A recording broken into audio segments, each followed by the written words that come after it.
Hi friends, present book my షోలో అలాగే కొన్ని ఫ్రీ వెబ్సైట్స్లో తెలుగు ఆడియోలో స్ట్రీమ్ అవుతుంది. శ్మశాన మూవీ ఎలా ఉందో తెలుసుకునే ముందు నా ఛానల్ ఎవరైనా ఫస్ట్ టైం విజిట్ చేసి సబ్స్క్రైబ్ చేసుకోండి. వీడియో నచ్చితే లైక్ చేయండి. ఇది ఒక యాక్షన్ థ్రిల్లర్ జోనర్ లో వచ్చిన మూవీ అనమాట. స్టోరీలోకి వెళ్లే ముందు ఫ్యామిలీతో అయితే ఈ మూవీని వాచ్ చేయొద్దు. రొమాంటిక్ అండ్ కిస్ సీన్స్ చాలా ఉన్నాయి. స్టోరీలోకి వెళ్తే బ్రిటిష్ వాళ్ళు రూల్ చేస్తున్న పాకిస్తాన్ కంట్రీలో ఫ్రీడమ్ కోసం కొంతమంది తిరుగుబాటుదారులు బ్రిటిష్ వాళ్ళ మీద ఫైట్ చేయడానికి ట్రై చేస్తూ ఉంటారు. అయితే హీరో బ్రిటిష్ గవర్నమెంట్ లో పోలీస్ ఆఫీసర్ గా ఫైట్ ఆపడానికి తిరుగుబాటుదారులను వెతికి చంపేస్తూ ఉంటారు. తర్వాత ఏం జరిగింది, హీరోయిన్ క్యారెక్టర్ ఏంటి, హీరో లవ్ స్టోరీ ఏంటి, బ్రిటిష్ గవర్నమెంట్ పై హీరో రివర్స్ అవుతాడా లేదా అనేది remaining story. Story plot routine template లోనే ఉంటుంది. స్క్రీన్ ప్లే కూడా స్లో నెరేషన్ వల్ల బోరింగ్ గా లాగ్ చేస్తున్నారు అనే ఫీలింగ్ అయితే వచ్చింది. ఫస్ట్ హాఫ్ లో చాలా వరకు సీన్స్ స్లోగా ఉంటాయి. సెకండ్ హాఫ్ లో కొంత ఇంట్రెస్టింగ్ గానే ఉంటుంది మూవీ అయితే.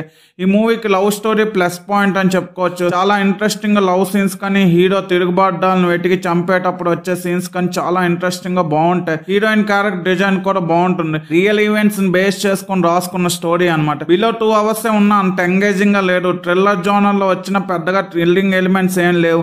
ఈ మూవీ నాకైతే అంతగా నచ్చలేదు. కొన్ని సీన్స్ ఎంగేజింగ్ గా ఉన్న మూవీ మొత్తం బోరింగ్ గా ఉండడంతో మూవీ మీద నెక్స్ట్ ఏం జరుగుతుందని క్యూరియాసిటీ ఏం బిల్డ్ కాదు. నేనైతే చూడమని రికమెండ్ చేయను. ఓటీటీ కాబట్టి చూస్తామంటే ఇక మీ ఇష్టం. శ్మశాన మూవీకి నేను ఇస్తున్న రేటింగ్ 2 out of 5. ఇలాంటి జెన్యూన్ రివ్యూస్ కోసం నా ఛానల్ సబ్స్క్రైబ్ చేసుకోండి. వీడియో నచ్చితే లైక్ చేయండి. Video friends and family members share చేయండి. Thanks for watching. జై హింద్.